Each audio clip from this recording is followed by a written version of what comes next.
I was leading my first ever combat mission. We were defending the no-fly zone over southern Iraq, and I was engaged by a surface-to-air missile. Mandy Hickson, former RAF fighter jet pilot, keynote speaker, author, and mentor, to talk about resilience, leadership, breaking barriers, and what happens when you refuse to let setbacks define you. It's about making the right calls at the right time. There are about 80 aircraft airborne, but once an aggressive act was made towards any one of the coalition forces, you then are tasked to carry out an attack. I used to fly the Tornado GR4 on the front line. I was the first woman to do that. There was porn on walls, there was no female toilets, there was no female flying kit. I'd chosen an impossible job. They actually said to me, let's see how far you get before you fail. You're actually not good enough. You really shouldn't be here anyway. I didn't let that break me. I was a bit drunk at a dinner party, telling the story about being shot at in Iraq, and one of the guys there said, Mandy, this would make a brilliant speech at a conference. I've never been to a conference. He said, look, I've got an event coming up and I'm willing to put a punt on you. 20 minutes, decision making and risk. Can you do it? And I was like... Welcome to Do Not Disturb, the inside story. I'm your host, Simona Devta.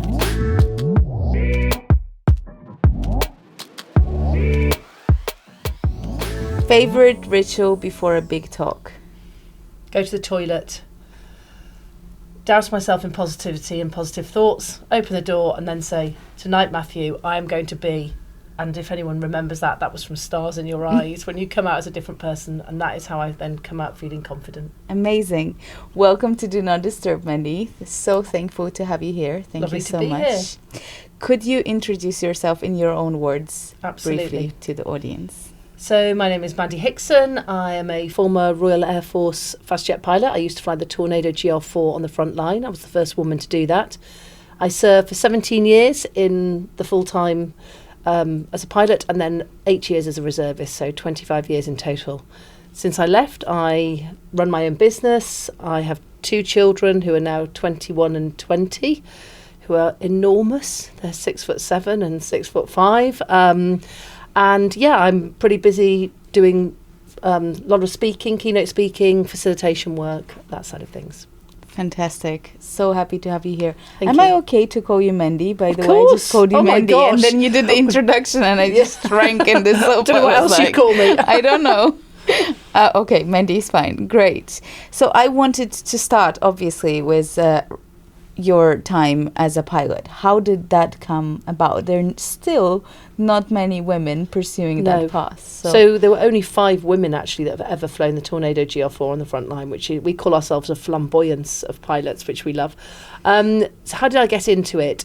I started with the Air Cadets, so an organisation. It's run by the RAF, 13 to 18-year-olds pretty much. And I flew for the first time there. My grandpa was a pilot in the Second World War, so I'd heard his stories. But he'd had daughters and they'd all had... And then he had 4 granddaughters, so he'd made an assumption no one would ever be following in his footsteps. But once I flew with the Air Cadets, I literally remember saying to the pilot, excuse me, sir, do you get paid for this? And he said, he laughed at me and said, it's my job, it's my career. And it was the first time I'd ever heard anyone linking a career with a passion. I'd been surrounded by people who went to work to earn money.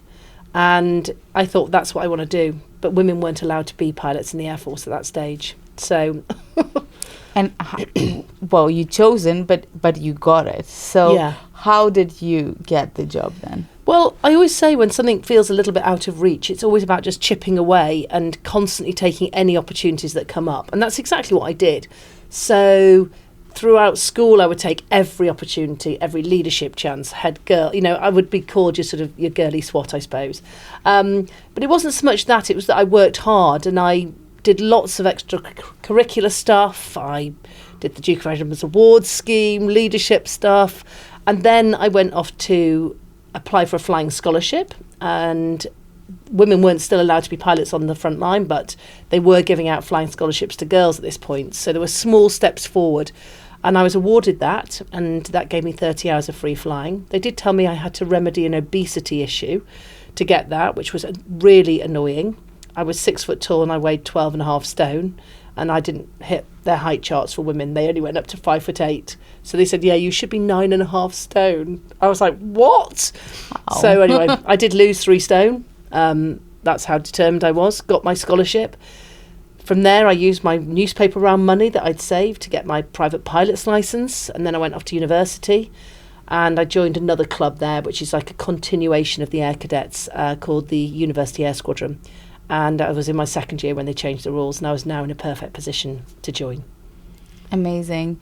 How long was that full journey that you just... Well, I started flying at 13, and I qualified as a fast jet pilot on the front line when I was 25. So 12 years from dream to reality. Of hard work. Really hard work, yeah. Of really hard work. And when you did graduate, how did that feel? The reason why I asked, because I just briefly touched off camera, you know, I had my baby, and I'm now having a second one, and I was just recapping, like, my exams started probably a week after I had him. Oh my god. And then I finished LSC with quite a high diploma. But to date, you know, because I did that, I'm like, there's nothing I cannot, like... I mean, that must instill a huge sense of confidence within you to think if you had... I genuinely don't know how you did that. I was sleep-deprived, hanging out and thinking I haven't got a clue what's going on. But I don't know how you became a RAF pilot, and that's why we have this, you know, podcast, different women sharing. But that must have given you a sense of, like, give me anything, I'll get it. It's a really interesting one, I think. I think looking back, you can think that's probably how I felt. But I think when you're going through the process, you're just wanting to be the best that you can, not even compared to anyone else, but you're just wanting to be your better version. And which that meant passing the next flying course, being the best, passing the next flight. It was almost just like this stepping stone process. And I think once I got to the front line, I was just relieved to be there. And I don't think I appreciated really the gravitas of probably what I had achieved at that point, because I still felt like I was Mandy from Manchester going through a process, and I just felt honoured to have the opportunity. That's nice. You know, with the podcast now, this is my second business officially, and I feel like with Nojo, with my other business, the condiments, I set the bar very high. Yeah. And now I'm trying to, like you say, in each achievement, like 1,000 followers, I'm like, let's celebrate that. Yeah. Let's just let this each stage sink in, and then I guess you can go further in life like that. Yeah, I think so. I mean, we have big goals, and I think it's really important. And I have always been someone that has this massive big goals, but I also am a believer of celebrating the wins. You know, and I think that is really important that we do, because otherwise the goals seem out of reach and they can take too long. 12 years. 12 years, and what are you going to do? Celebrate nothing on the way? Exactly. So, can you share a moment in your career when you felt like your leadership or you yourself were really tested? Like, were there moments when you thought, I cannot do it, or it's not for me? Never really sort of that I couldn't do it. There were challenging moments. There was a mission I was on in Iraq where I was leading my first ever combat mission. I was the junior member of that formation, and we were defending the no-fly zone over southern Iraq. And leading my first ever mission, I was then engaged by a surface-to-air missile. Unfortunately, my navigator spotted it with his night vision goggles and called me to brake right, and we evaded it by using our countermeasures, our flares. And then the complexity of this whole mission completely changed. And it just meant that, you know, suddenly what was an average day or night in the office, so to speak, admittedly a war zone at night, suddenly the complexity is vertical. And my boss was in my formation. He was my number 2. And I ran through all my decision-making processes, my models. We were then tasked to carry out an attack on a target because there were about 80 aircraft airborne. But once an aggressive act was made towards any one of the coalition forces, you then are tasked to carry out an attack. And ours was a radar station, but we were really quickly running out of fuel. So we analysed the situation, and we decided that we would head south into Saudi Arabia, where there was an airborne tanker. So he's on a racetrack pattern going round and round in circles. And then people who need petrol pull up to the petrol station, sit on the wing, move across, tank, get the fuel, and then go back and do the job. Anyway, we got there and there was a huge queue because everyone was in a similar situation. And then when I got there to the front, and I realised with this heart-stopping moment that it was an American tanker of which I had never tanked from before. It has a very different refuelling system to the ones that we've been tanking on in the British Air Force. And it was this moment of horror where I thought, oh my gosh. And I said to my boss in my formation, sir, I'm not qualified. And he said, well, have a go. And I was like, oh my gosh. So I had 2 attempts and I actually wasn't successful. And I think in that moment, it'd be really easy to think you failed. But actually, it's about knowing when to stop. And I think that that's a really, really important lesson, certainly for myself. And it was one that I then used actually when I was setting up another business and different things as well in later life, was that we can push and we can push, but actually you can't have any ego associated with leadership. And that is a really essential ingredient, to think now is the time to stop because I have others more qualified and I need to take a step back. And I did, and my boss refueled and my senior exec did. They went back into Iraq and located the target, and I landed back at base with my number 4. And I felt like a failure at the time. But actually, looking back with hindsight, I did exactly the right thing. We were successful in our mission that night. And if it didn't involve me, well then, so be it. You know, it's about making the right calls at the right time. Mission higher than... The mission is higher than the individual ego, absolutely. That's a very good lesson. Yeah. I'm like taking some time because I'm looking for a co-founder for my business right now, because I feel like if we want to scale to 20 million or about, I cannot do it. You can't do it alone. I cannot do it. No. Yeah. So yeah, it's feels great to hear that. Good. And how do you make decisions quickly in a moment like that? Because there is a time pressure. It's not like you were like, I'll take a day to decide that. Well, firstly, we are trained. So your training is phenomenal. You spend hours and hours in the simulator, not just practicing certain scenarios, but building up competencies. So we talk a lot about competency-based training these days for aviation, which is everything from our communication skills, how we make decisions, how we lead, error management. All of those things are all part of that competency-based training. But a model that we've been taught was something called TDODA, and it's how much time do we have? 3 minutes in this case. What diagnose the problem? Well, in this situation, you as the leader are not meant to tell your team what the problem is, because if you've got a great split of diversity of thought within your team and you tell the team this is the problem, then everyone says that is the problem. But actually, you might have a different problem to the one you thought you had. And if you ask them what the problem is, you might have a shock. So now you establish the time of what is the actual issue we've got. Then you ask your team for options. Again, you don't tell them. So once you bring in all of their thought processes, not contaminating them with your thought processes, you as the leader make the decision. So that's where the accountability and the credibility still sits, in the leadership side of things. So you're using a team to be collaborative in option generation, but you're taking accountability. And then you assign the tasks and you review it. So TDODA, we run through that circle very, very quickly, as we did on that situation. Hopefully you have a little bit longer to make your decisions, I'm hoping, Simona. Well, sometimes, we have in my business, but also, moms have decision making every day. Yeah. They are leaders of their tribes. But, in my business, there could be a truck that crashed and we need to take a decision like, what do we do? Tesco is waiting for their delivery, absolutely. So they can be quick. But moms take decisions very quickly. Yes. Between 2 kids, even 2 conflicting children, you could use the same strategy. Absolutely. Yeah. I was never quite as calm with my own children as I was when I was in the air, though, as they will be testament to.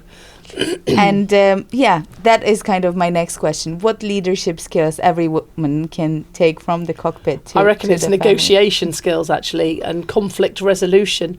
I had 2 warring boys who literally fought like cat and dog. One of them bullied the other one quite a lot, actually. And I do remember saying to my younger one, why don't you just hit him back? And he said, oh, Mum, because if I did that, he would just come back harder. And I thought, oh my goodness, the wiseness of a 4-year-old. So, I've been educated by him as well. He's a wise one. But I think, as we say, decision making or communication skills, trying to remain calm under pressure, I think would be a really big one as well. And actually, that is something that I actually am very good at. That when there was an accident, when there was an incident, I absolutely felt completely calm about it. One of my sons had a really bad head injury. Actually, we were in a campsite in France, and he jumped out of the swimming pool and had cut his head on a sort of edge of a jacuzzi bit that was coming into the pool, big bit of concrete. I had literally just left the pool to run back to the caravan, put some pasta on for their tea because I knew they'd be starving, and I was heading back, and this boy came through, and he was 100% now covered in blood. He was holding it to his hand, and it was spurting through his hand. And my husband wasn't with me. He was working, so I'd taken this caravan to France by myself, and it was sort of like, okay, so I've got one child at a pool still. I've got one with blood everywhere, and I'm going to have to find a hospital. And how on earth am I going to manage all of that? But what was really interesting was I absolutely felt this sense of complete and utter calm. And we did get him to the hospital and everything sorted. Randomly found a stranger to look after my younger son at the campsite. But, you know, that sort of thing is really helpful. Here's the problem. How do we solve it? Yeah. Did you panic after it was solved? Bizarrely, I actually felt really quite sick, actually. Once I got him there and he was having it all stitched up in the hospital, I just sort of think, God, I feel a bit nauseous. And I think it's that whole adrenaline that gets you through as well. Yeah. I had a similar situation, not with my child, neighbor's child. Oh, right. And I was very worried. But the way Mom handled it, she was like, you know what? This could have happened with me. Like, you know, it's awful. Yeah. She was really awesome about it. That's good. So, yeah, and calm, like you described. I was not calm. I was really overwhelmed. So yeah, I think it's interesting though, isn't it, how we all react in those sort of situations, really. But yeah, we can learn definitely. I did some research on you, and I learned that you didn't pass your RAF examination from the first time. No. Maybe not even from the second time. No. But you got there in the end. Yeah. So could you tell me about that as well? Yeah, so that was a really interesting period, actually. I was at university. They'd only just opened the doors to women. I applied, failed all of the computer-based aptitude tests. So I passed everything else, but these bits that determine whether you can be a pilot, a navigator, whatever, I failed those. You can only take them twice. So I waited a year, I went back, redid them again, failed them again. And that should have been the end of the line. But I was really lucky. I had huge support from the boss of this club, this university air squadron that I was on. And he just didn't look at the test results and say, hold a minute, Mandy's failed the tests and therefore Mandy's no good. He said, but Mandy is good. What's wrong with the testing? Oh, really? And he turned it on its head and he challenged the system, challenged the Air Force. And in the end, they took me on as a test case. Initially, they took me on as an air traffic controller. And then once I was going through training, they said, right, we're going to give you your branch change to pilot. I'd written a lot of letters by now. They took a basically, I would say a punt on me. But I found out they were taking me on as a test case. And I actually found out they actually said to me, let's see how far you get before you fail. Which was a really shocking thing to say to a 21-year-old who's just been given this chance. How far you get before you fail. Why would you say it like that? Because that planted a seed of doubt, you know, that would always grow. Would the doubt grow, or did you wanted to prove them wrong? Because well, I think that's a really interesting idea, and actually one that is well worth sort of discussing, because if you set yourself a goal, what did you say? 2 million followers? Yeah. Or 2 million, you know, whatever it was. But then you think to yourself, I'm never actually going to get there. Well, you won't. Because you are not buying into the belief set that you will achieve that goal. And that's what they did to me. Let's see how far you get before you fail. So they're giving me the chance of a lifetime, but then they almost sort of took it away a little bit by saying, you're going to fail at some point. And in some ways, that planted this massive seed of doubt. So every time I would fail a flight, my default setting was immediately going to be, well, it's because you failed the tests. You're actually not good enough. You really shouldn't be here anyway.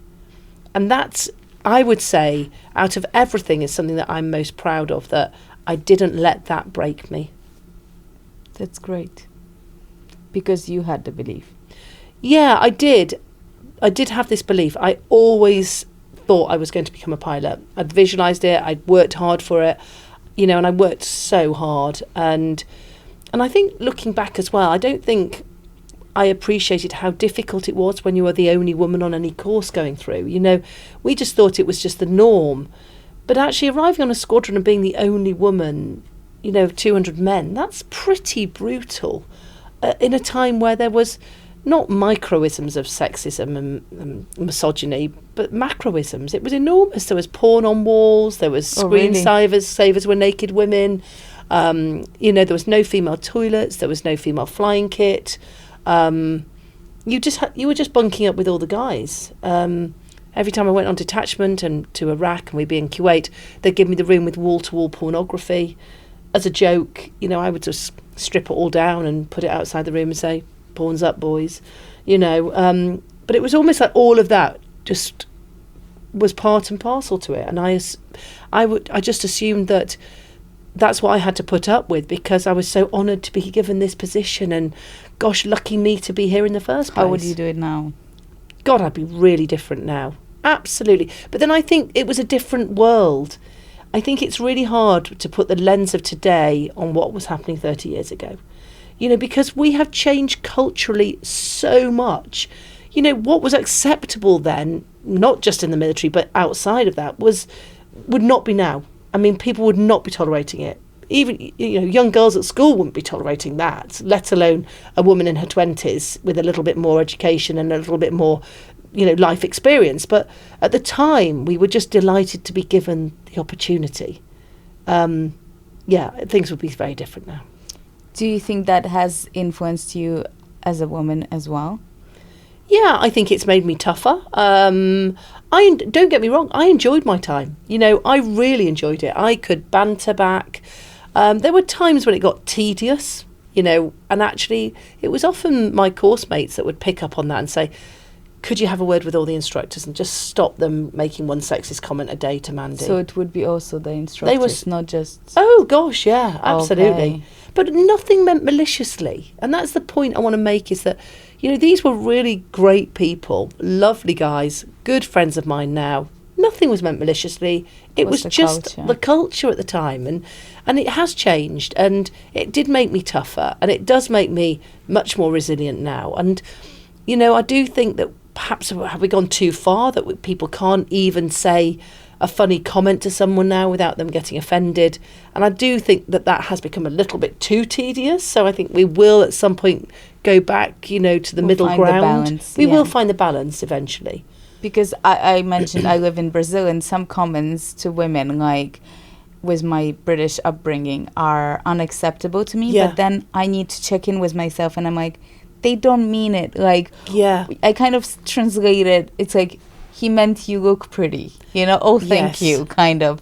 Yeah. And I don't need to change the culture. Like, I'm a foreigner there. So I just understand that people, you can understand when people mean it in a bad way and when they don't. And we still need to use that sense. We do. With everything. If you're offending people, then it's not right. It's not good. Yeah.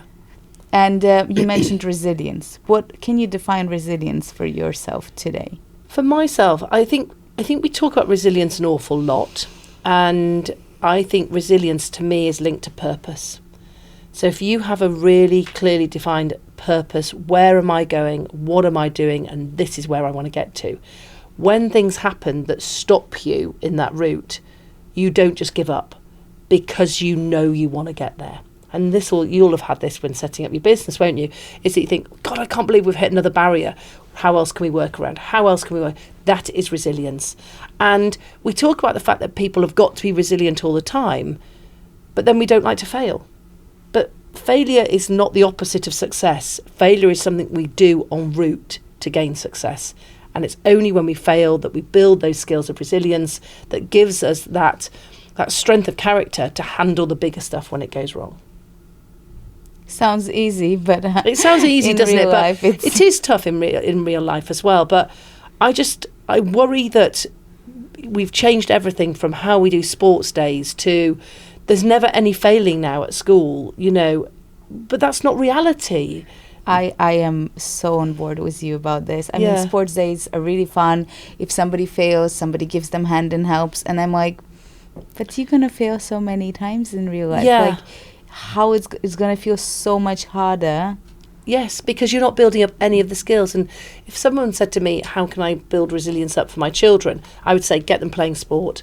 Get them playing in a team sport. I mean, you need to be even more resilient, actually, let's be honest, in an individual sport because it's all down to you. I mean, I was terrible when I was playing tennis. I used to be a racket thrower. I used to lose the plot completely, and I actually had to stop playing for a short while because I hated that it was doing that. If you put me on a netball court and I lose, I'm fine, because it's this diluted sense of loss, and you're doing it with a team. But when it's just yourself in tennis, it's so frustrating that I would get really angry, and I wasn't very resilient. But I think all of that side of things does build up your resilience as well. Sports. Yeah. I've switched my son recently to team sports, and I think it's been very good. It's really good for them. Very good. And I had 2 questions, actually, recently. When you have setbacks now in your life, in your current life, how do you bounce back? I have a really, really wonderful husband, really wonderful partner. Genuinely, I would not be where I am without him. And we have a real laugh together. And interestingly, I probably haven't had that many work setbacks over the last 5, 6, 7 years. We have had huge family losses and things like that. But actually, it's made me realise just how much stronger we become at the end of each one of them. And I think by having a partner where it really does feel like a partnership, that is incredibly powerful. And I think that's really how understanding how each other works, having a real laugh together, spending the time to be in that relationship as well. So I do work hard, but I holiday hard and play hard and, do stuff that is very much part of the family. And I think that's that balance, or blended approach that's really, really important. Can you tell me more about what are the things that you do together? Do you have a date night? No, we don't actually. I mean, my children, as I said, are a bit older than yours and maybe some of the other listeners. But so mine are 21 and 20, my children. So they'd sort of been away doing travelling, and one of them literally came back after 18 months away last week. And so my husband and I, we've had a bit of empty nest. We've had a year, actually, where we were home alone. Absolutely loved it. It was great.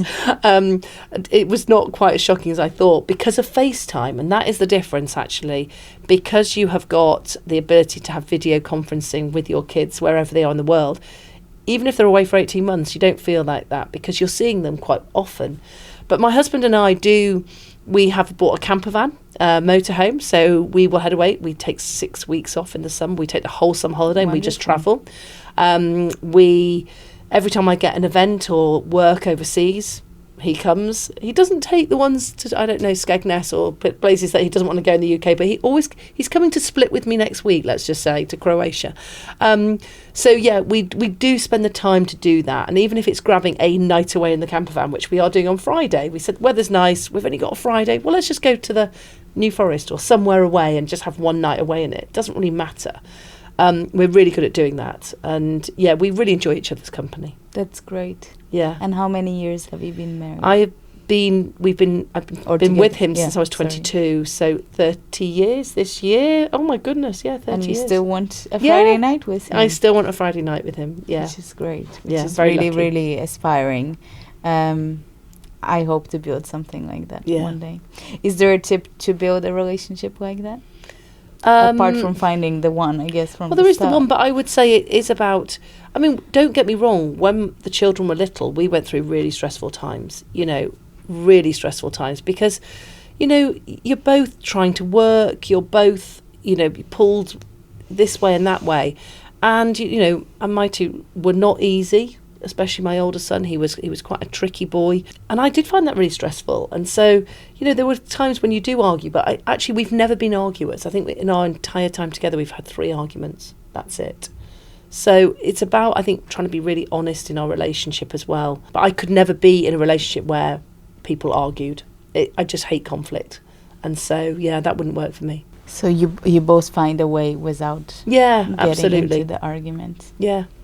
Is there any strategy you learned in your RAF time? Well, it probably wouldn't be in my RAF time, but I just think it's about trying to vocalise it before it's too late.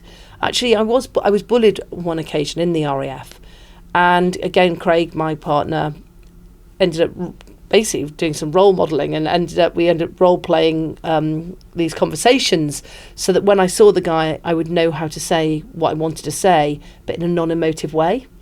And actually that was really, really helpful, because I am really emotional, and when I'm feeling really angry, I tend to cry, and that's what I do. And yet I didn't want to do that, because I didn't want him to see that he'd won and that this was a sign of weakness. But by practicing that conversation over and over again, by the time I had the conversation with him, I could give it from a non-emotive stand. I could give it as evidence-based, factual, and say, this is what happened, and therefore this is the reaction that you had from me, and this is, what was going on. And he absolutely, because there was no emotion, it wasn't I was a sobbing woman saying, you bullied me and it was horrible. He could go away and process it, and came back and apologised and said, I did every single thing that you said I did, and I'm sorry. So it was really interesting how different that had been, because I had thought about it beforehand and practiced what I was going to say.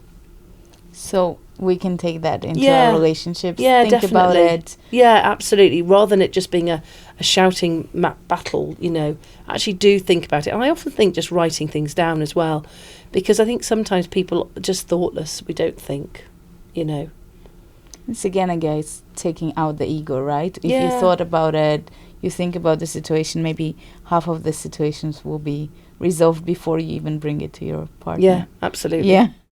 Quick pause. If you're enjoying this conversation, please give us a subscribe or follow. It helps us reach more listeners and keeps the conversation going. Now, back to it. After your career in RAF, you obviously pivoted and you found a whole career, different one, yeah. And made it a success. How did that happen? So when I was due to leave the Air Force, I did what every pilot does and did my commercial pilot's licenses, which cost a lot of money and they're quite stressful. And I held this license, and I had never really had a desire to be an airline pilot. And my husband by then had left the Navy as a pilot. He was in the airlines, and I just had these two little boys, and they were 5 and 6. And I just kept thinking, if I go into this world, how are we going to have a life together? Because we're either going to deconflict our flying rosters so that we can be at home with the boys at one point, and we'll never see each other, or we're off together, and then who's going to have the kids when we're away? I just couldn't see a way forward. And so I actually started to think about other things. I was flying at that point with young cadets, and I flew with this young girl, and at the end of it, she said to me, I want to be just like you. And this sort of started to plant this seed of just like you. I realised that actually there were so few female pilots around, commercially and in the military, that actually there could be something in that role modelling. And I was a bit drunk at a dinner party, I'll be honest as well. And I was telling the story about being shot at in Iraq. And one of the guys there said, Mandy, this would make a brilliant speech at a conference. And I was like, I don't know what you're talking about. He goes, well, every conference you go to, there's always a keynote speaker. And I've never been to a conference. He said, look, I've got an event coming up, and I'm willing to put a punt on you. 20 minutes, decision making and risk. Can you do it? And I was like, yes. And once I'd said that, I then did a lot of work to basically polish my speech, and I met with them and they helped me as well. Wonderful guy, Harvey and Alice Thornycroft. She was a great friend from university. He was an ex-England rugby player. And in fact, I worked with them just last week, so I still have see them quite a lot. And they just gave me this opportunity. And then from that point, I remember I didn't really do many speeches or anything. And then that I think was in the June time. And we got to the winter and we were in a ski chalet. And I was sitting next to this man at the table. I'd never met him before. And he said, and what do you do? And I was like, normally I'd go, I'm a pilot in the Air Force. And I heard myself say, I'm a keynote speaker at conferences. And he went, really? That is fascinating. What do you talk about? And I said, well, I talk about all my time in the Air Force, and I was a fast jet pilot. And I sort of gave him this, and he said, I would like to book you. And he booked me there and then to speak at this big law firm event. Now, that is hilarious, isn't it? Because that's that part of say what you want to be, not what you actually are. I'd only done one speech at this point, and I was framing myself as saying, I am a speaker. I mean, I was probably rubbish. Anyway, I went along to his event, and the Deputy Prime Minister at the time was Nick Clegg, and his wife, Miriam Gonzalez, was working in this law firm, and she had just set up an enormous charity called Inspiring the Future about creating role models for young girls in schools, because at that time, the facts were 68% of girls will only go into a career where they've met somebody or are one removed, like a family member, one removed. And that just sat with me, and I thought, I've got a responsibility. And so she then approached me to join the charity, and I ended up going along to their launch, and I've done a lot of work for them ever since in the charity in that sector. And that's also given me that sense of joy that you get from giving. I mean, as we say, time spent giving service to others is never wasted. And I'm not saying that in a cliched way. Actually, what you get from doing that side of things is immeasurable, because I will get people contacting me 10 years later saying, Mandy, I'll never forget the speech you gave at my school, and I did this as a consequence. And I do get those probably about 2 or 3 a week from people who have changed their own direction as a consequence at school of hearing me speak. And last year I worked out I'd spoken to over 100,000 school children all over the world, which is I was so proud of. And yeah, it wasn't just schools. We had lectures every Friday, and many of them impacted me in ways. Yeah, I remember absolutely. Today. There was one, I don't remember the man who said it, but he said, if you think you're too little to make an impact, think about a room with a mosquito in it. And that just every time I need to do something, I'm like, I'm the mosquito. I'm the mosquito. Here you go. I'm going to sting people. Yeah, absolutely. And it's so true, isn't it? And we can be bigger than we think. And I think when you don't know anyone that does a certain job, well, you'll make an assumption that no one does it. And we're still such a small percentage of women are pilots in commercial sector as well. I think we're under 10% in the UK still. India are flying, actually. They're on about 17%, interestingly. But they've seen such a huge growth in air travel. I think that they haven't put any initiatives out. It's just been this huge cultural shift in women working, and that actually they're just looking and grabbing those opportunities. But I still notice when there's a female pilot, and think, yes, I still notice when there is a female Uber driver. Yeah. I mean, oh my goodness, it's ridiculous, isn't it? Walking past a construction site, I go, oh my gosh, a woman walking out. And then I think, Mandy, you are as guilty as the next person about having these unconscious biases. I mean, it's I don't know if women necessarily want these jobs, but definitely if I never thought of myself being a pilot, like that's just not a path that perhaps I might have enjoyed it a lot. Absolutely. And I told you my brother did the cadets in school, and that's not something I just... You even thought about, it was not part of my, I can too. Yeah. Interestingly, and I'm not saying this as a name drop, but I spoke at Buckingham Palace on Friday for the Duke of Friendly's Award scheme, and I was absolutely honoured to be invited as one of the speakers in the gardens. And there was about 300 or 400 people in front of me. I was doing one of the speeches. They had these satellite stages. And afterwards, there was a queue of about 50 people, not just girls, but boys as well. And they all wanted a photo with me. And they were saying, I follow you on social media, and I just want to say you've had a huge impact. I want to be a pilot as well. Now, my son was there. Jamie had come along as my guest. And I think he said, my gosh, Mum, I just thought when you're putting stuff out on social media, it was a load of rubbish. But he said, I hadn't really thought that actually the people that are following you are the people that actually are really interested in you. They're these people that you're having an impact on. Our children are here to humble us. I know, exactly. He said, I just can't believe anyone even wants a picture with you. Oh, yeah, no. Keep it real. Yeah, that's what children are for. But I can't believe. I mean, I really wanted you here. So God bless you. Tell him it's not just the girls on the from school. It's many people across different spectrums. But definitely, when you were building your career as a keynote speaker and in military, how was your household balancing? Because you only left, your kids are 5 and 6. You said. Yeah. Bizarrely, so when I was in the Air Force, it was easier, because I'd found a second line job at that point. So that was 9 to 5 and it was Monday to Friday. And so once you're in that routine, that's okay, because they were in nursery. I had a nanny to begin with when I was doing a big commute, actually. And so, our wonderful nanny, Ali, she was with me for about 5 years. So honestly, I couldn't have done it without her. She was a superstar. And when she had children, she just carried on coming to work pregnant, and then carried on coming to work with her newborn and my two as well. And she was just sort of a mum of 3 sort of feel to it. But she was a brilliant, and I couldn't have done that. And then there was nursery, and then there was school.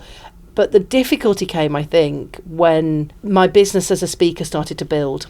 And once that started to happen, speeches aren't where you live. You don't get that many speeches in Winchester, in Hampshire. They're in London, they're in Scotland, they're in Milan.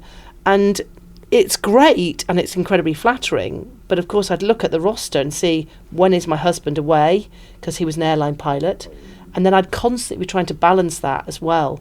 And so, I would realise that I'd only take jobs that would fit into when he was on days off. And there is that balancing act, of course there is. And, I'd still use Ali, even though she was not working, or different babysitters, or my dog walker occasionally. And my boys got very good, but at balancing life. I think once they started to get to secondary school and could walk to school, that was my game changer. Because up to that moment, I'd been always having to get them to school, to primary school, and pick them up. And that was really tough. Yeah, but Craig and I we did balance it. But you wanted to do that as well? Yeah, I did. Yeah, I did want to do that. But it was also mandatory. There was no choice in that either, really. And I don't have family that live nearby that could have helped out particularly or anything like that. So, I think in my entire time, I've literally asked my parents, could they look after my children once? That was it. They were quite a handful. And even then, I think they regretted saying yes. So, it was challenging. But once they got to secondary school and could at least walk back, it meant that I did have a little bit of flex to say, I'm not going to be home until 5 o'clock. You're going to have to do sports after school or whatever it was. It changed for me as well. It changes for everyone. It's those 2 extra hours a day. My God, my gosh, the things we can do with 2 hours. But also now you're fitting into a working schedule of like when other people are at work, and you're not having to sort of look at your clock and think it's 3:30. Oh my goodness, I've got to go. And also you can't be late to pick them up at primary. No. Whereas at least at secondary you can say, you're going to have to walk home, or you're going to have to get a bus home, or whatever it is. They're old enough, figure it out a bit, yeah. And what advice would you give to women? Obviously, there are women pivoting their careers. There are women just like yourself going into civil life from army life. And there are mums, pivoting their life when their kids grow up. Yeah. Like just even me now, like he doesn't need me, so I get those spare hours. Yeah. What would be the advice? That's all about to change for you again, isn't it? I think it's about being bold and not really worrying and thinking, but what if? And then you talk yourself out of doing things. Because ultimately, when I remember saying when I'm a keynote speaker, I was not a keynote speaker, but I was being bold in my thoughts and in my dreams. And, I'm now being nominated for Speaker of the Year awards. I'm often cited in the top 10 speakers in the UK. For the last 2 years, I've been up there. And that's a huge achievement and what I am bloody well proud of. And I've not got there just through luck. I have put the hours in. And, I remember I used to always go to this Tornado reunion with all the pilots. And they'd also go, how's that little speaking thing going? Really patronising. And then suddenly, about 4 years ago, they were like, holy moly, Mandy, you are smashing it. And I was thinking, yeah, I am actually. And actually being really proud. So I would say be bold and think big. Because you know what, the skill sets that you're developing as a parent, the negotiation, the conflict, the communications, the multitasking, all of those things will hold you in great stead. And so when I went back to work after children, I did have a bit of a confidence lull. And I thought, can I do it? But the second you start again, you realise not only can you do it, but guess what? You can do it in a much shorter time than you were doing it before because you are so much more efficient with your time. Because you don't have the luxury of time. So you have got used to that juggling things, which is stressful to begin with. But the other big advice I would give is never be afraid to step up onto the ladder to accelerate, but also, and I read this actually, I'm not going to steal it, I'm not going to take credit for it. It was in Sheryl Sandberg's book, Lean In, CFO of Facebook and everything. And it's a great book. And she talks about life is not a career ladder anymore. It's a jungle gym.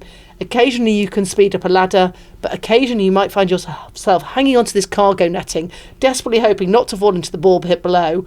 And sometimes you just need to let go. And so it's about doing what's right for you at the right time. And that is a lesson that I really learned, is that, you know what, there will be times when you need to be there for your kids. There will be times when you now get a little bit more space back, grab it. And there will be times now when your children are that bit older and don't need you to be there 24/7, that I could just leave the house this morning and say, guys, I'll be back on Thursday, sort yourselves out. that ultimately it's my time to shine now, and I'm going to grab those opportunities. That's very well put. I'm a huge advocate of women who are mothers working. On my LinkedIn, I'm very vocal about it. I have one mom working. Actually, she just moved from my company to another company, but she had 3 children. She came from Ukraine alone here. And, you know, I knew she's going to do the best job because she has to. She has to. No choice. Yeah. And there's so many moms doubting themselves. And I'm like, you have so many skills. Yes. Just try it. It is. And don't be unafraid to say, look, I need to leave at 3, but you are going to get a full day's work out of me. So don't just pay me part-time and say, could I do a 9:30 to 3 o'clock day? Pay me full-time, because guess what? You're going to get a full time's worth of work out of me. Yeah, she was picking up kids every day. Yeah, and I knew maybe she'll log in the evening after the kids. Yeah, of course. Yeah, and I like that little bit of flex that we're getting now in today's working world. The mums need infrastructure where they can shine, because they definitely can do. Yeah, absolutely. You are a very inspiring speaker.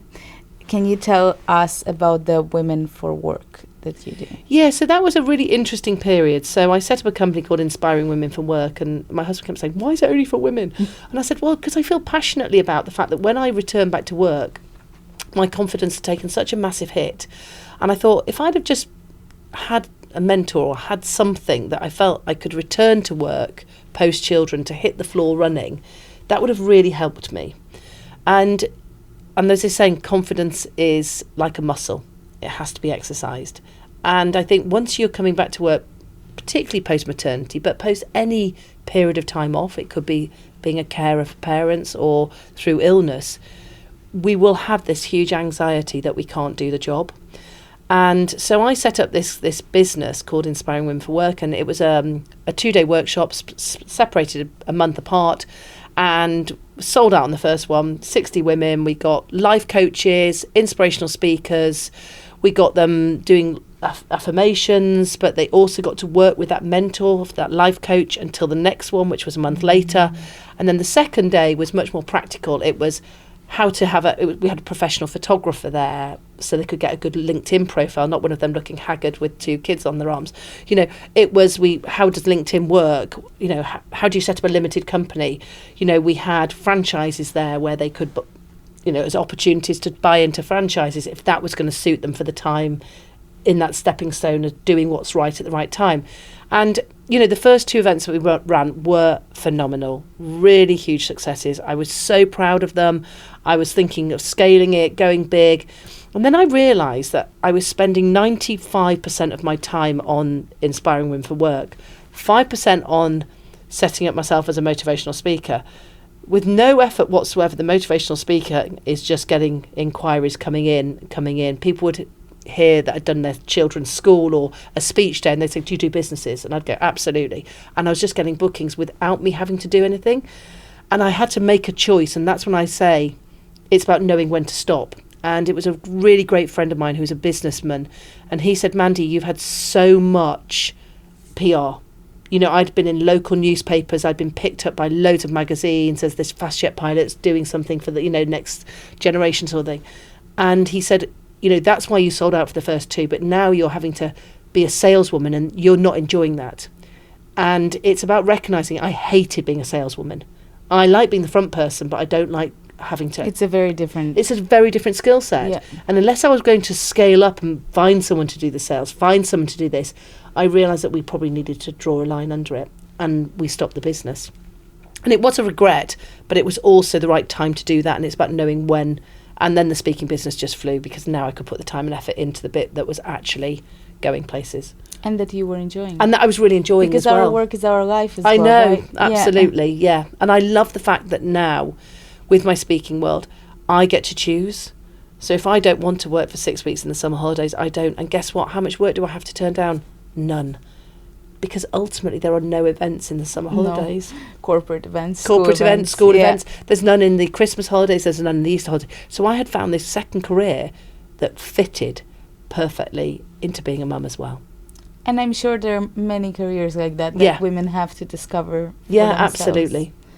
And what are, I'm sure one of the biggest blocks, that's kind of my question, is finding a career that suits our lives as women. But what would you say are the biggest blocks women face when building a career? Time is always going to be challenging. I think the difference that we're seeing in this post-COVID era is phenomenal. The flexibility of the working from home side of things, you know, I know that businesses are now saying, right, we need to get back into the office, but let's just be practical about it. And I think it is about saying it worked brilliantly. That was the biggest leveler for women, because actually, whether we like it or not, women still do take on that caring role, without a doubt. We are seeing more men stepping up and saying, actually, I want to have Fridays off. I want to have a Monday off. And we are getting that, right, I'm going to work from home from these days. I'm going to drop the children.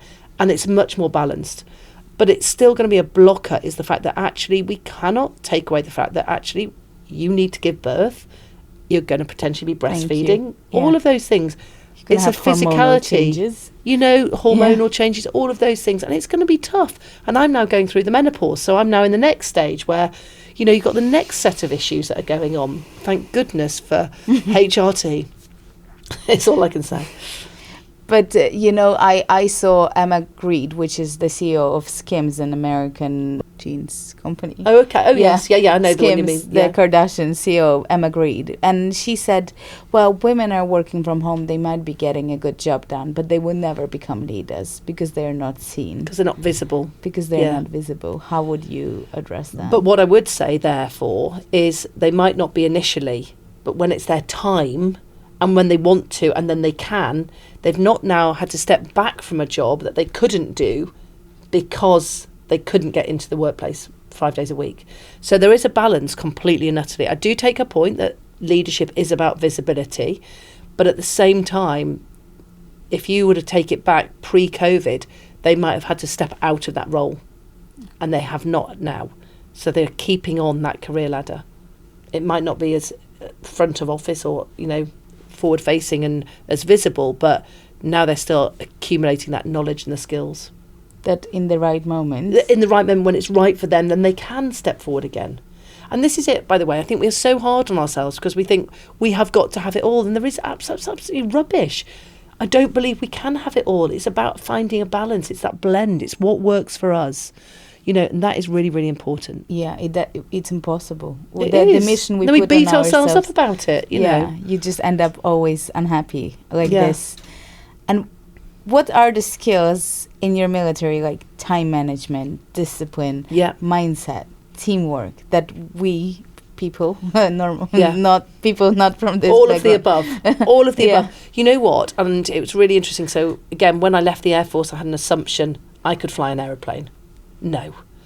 My goodness, the transferable skills from someone that leaves the military, and it doesn't matter what area they've been in, are phenomenal. They have the ability to communicate to the highest level, the highest rank down to the lowest rank.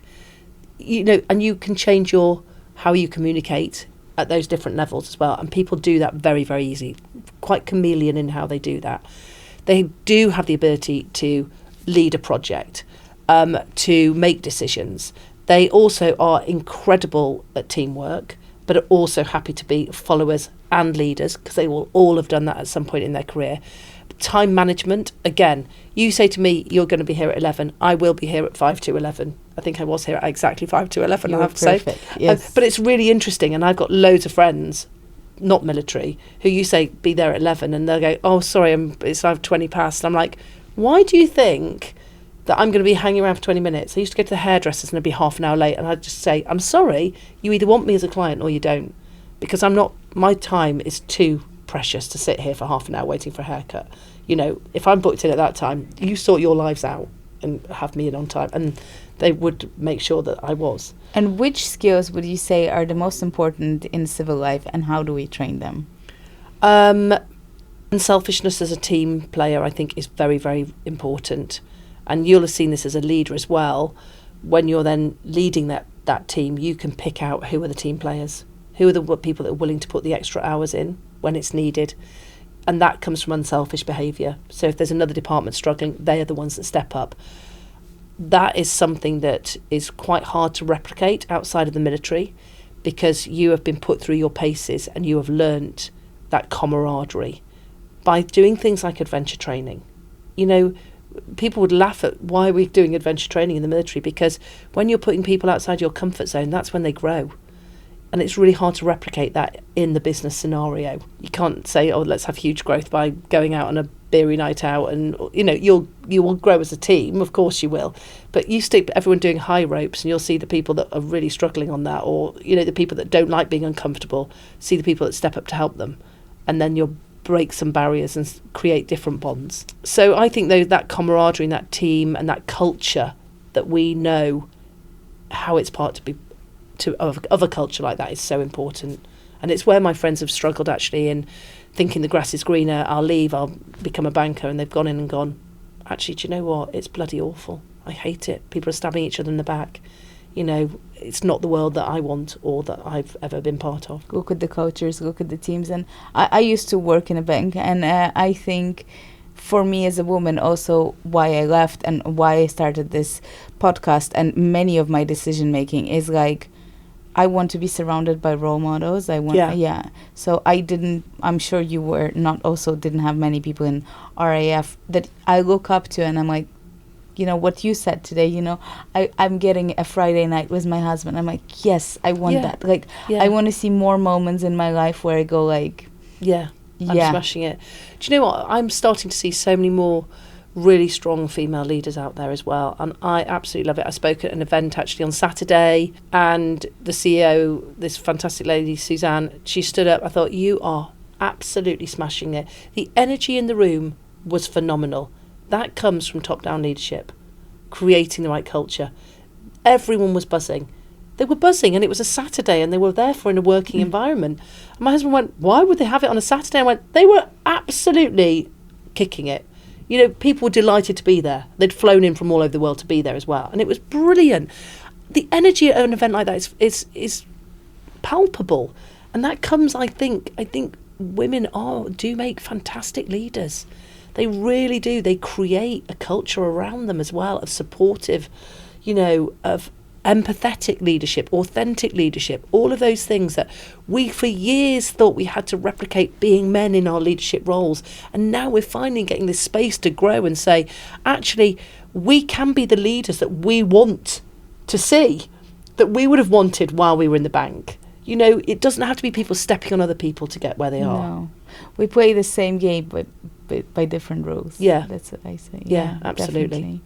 Definitely. We don't have to play it on men's terms. We can do it on our own terms, and they don't have to be conflicting either. In the beginning you said that to solve a problem, you know, you need to get if you had a diversified team, you can get really granulated, and I am a big believer that we need both men. It's not like women are better. That's not what we are saying. And that's not here. what I say. Yeah, and I think it's important to clarify that. I completely and utterly, and you know, I've been lifted at every single stage of my career by men, by the way.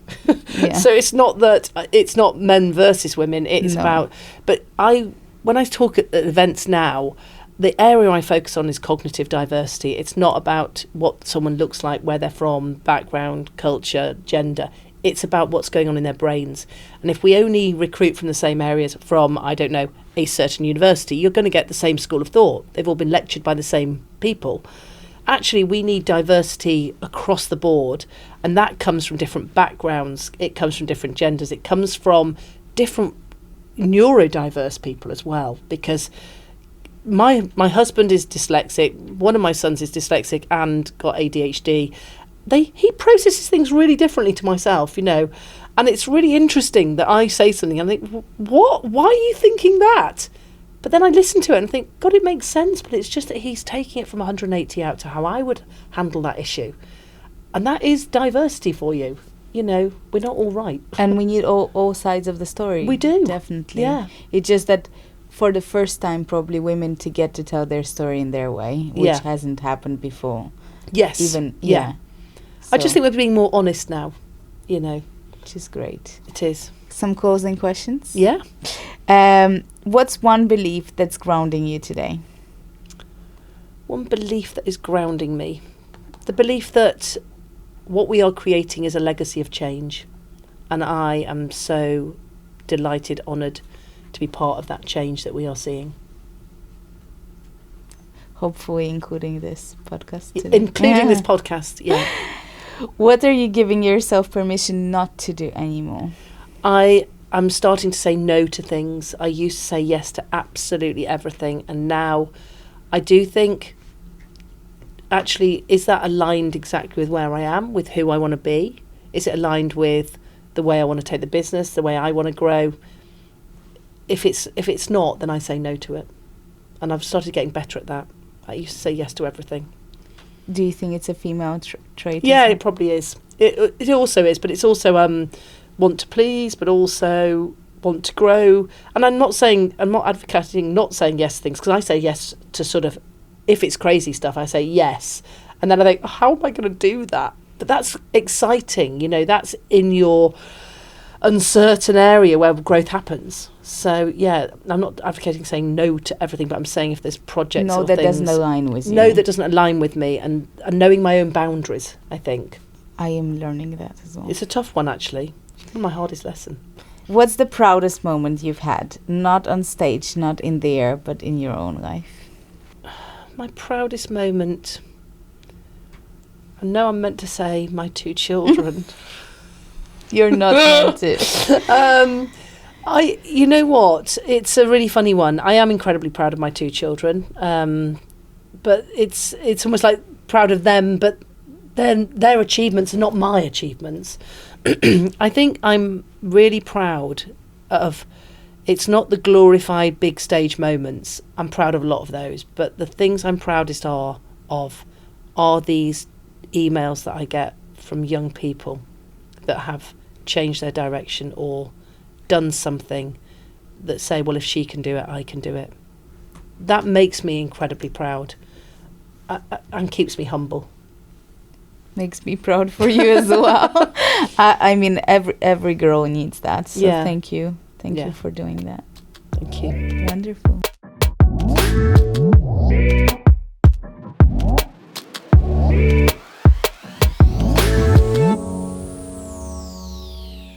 If you found today's episode with Mandy inspiring, please share it with someone who needs a little reminder of what they're capable of. And don't forget to follow us at do.not.disturb.podcast. You can also follow Mandy on Instagram at Mandy Hickson Speaker. And find her book, An Officer, Not a Gentleman, wherever you buy your books. Thanks for listening, and we'll see you next time on Do Not Disturb.